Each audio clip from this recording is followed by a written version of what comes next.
The other day, just about everything had gone wrong for me. It was like my whole life turned into the end of Turner and Hooch. I decided to go for a drive into town to clear my head, which seemed like a good idea until I got into town. Instead of stopping and maybe seeing anyone I may have known, I decided to keep driving. Soon I found a left to make, and I took it, and it took me directly to the middle of nowhere, which is where I made another left and kept going. I rolled the windows down and kept driving for about another hour or so, and found myself in a small, forgotten town named Willoughby. I liked the way the street lamps looked, so I pulled over and parked my car. I walked by a sweet shop and a bakery. There was a garment store and a courthouse. But the place which caught my eye was a small shop called Mirth and Melancholy. It looked like a bodega in a Norman Rockwell painting. I walked through the door and a small bell rang above me.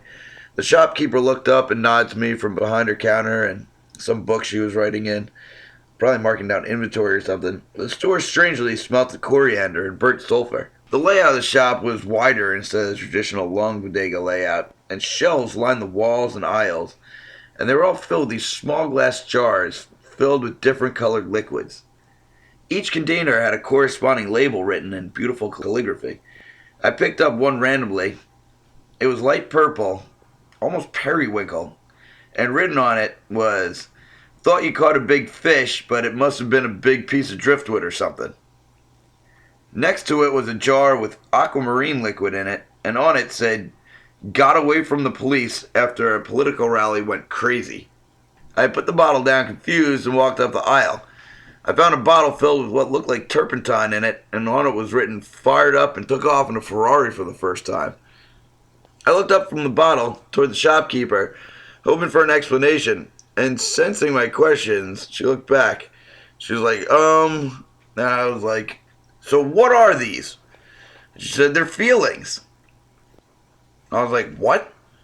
She goes, "They're filled with how you feel after different moments from dreams and reality and whatnot." I was like, "Can I record this? I have a radio show, and I've never been to a place like this before." So she was like, "Of course." So I got out my phone, and this is what I recorded.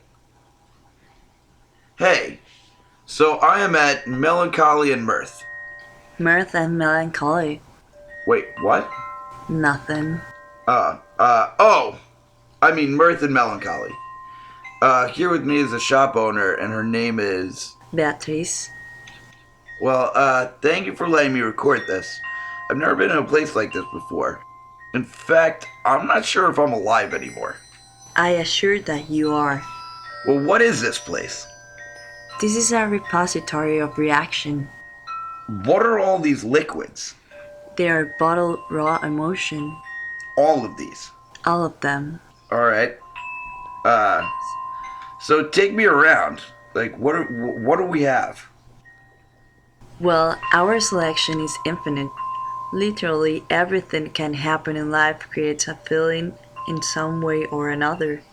The only time an action doesn't create an emotional response is if you're thinking about other feeling you had prior. Alright. Then let's narrow this down. I guess. What do you have which is obscure and fun? Well, over here I have Stephen fell out of the shower. A nice combination of pain and self-deprecating hilarity. Alright. I like it. I also have a very nice the girl you were making out with turned out to be a guy. Blissfully confusing. Alright. We also have over here being at the party full of people who you are comfortable with and who intrigue you. Awesome. We also have being at a party who you don't know many people and you don't know why you're there. Not nearly as good as Cellar. I'm sure. Over here we have a full aisle of bottle phobias. There is claustrophobia, acrophobia, arachnophobia. Would you like to try some? We have a small sample. Sure. Here, try some claustrophobia. All right. Oh, oh, oh. God, what is this feeling?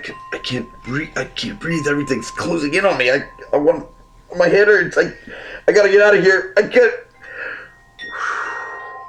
God, that was crazy. You want some arachnophobia? Yes. Oh, oh Jesus, God. Oh Jesus. Oh, it's got so many legs. It's got venom. It's coming at me. It's gonna bite me. I'm gonna die. God, that was crazy. So, what are you looking to get? Before I left, I was feeling sad and empty. That's enough 5. I don't think I need any more of that. But I was thinking of something a little more subtly upbeat. Over here, we have check in the cookie box, and there is 3 left. I love that feeling. We also have that feeling you get in your spine when a song moves you. I don't understand why music gives you goosebumps, but is this a bottle of the feeling of getting dumped? Strangely, one of my best sellers. Really? Yeah, people are weird. That's so sad and beautiful, I guess.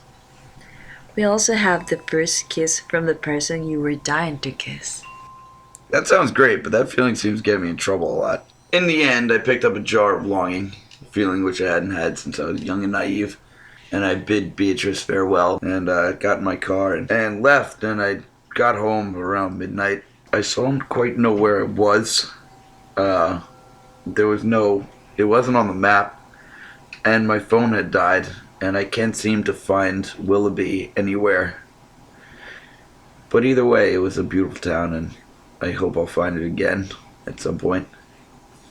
But back to the music, I guess.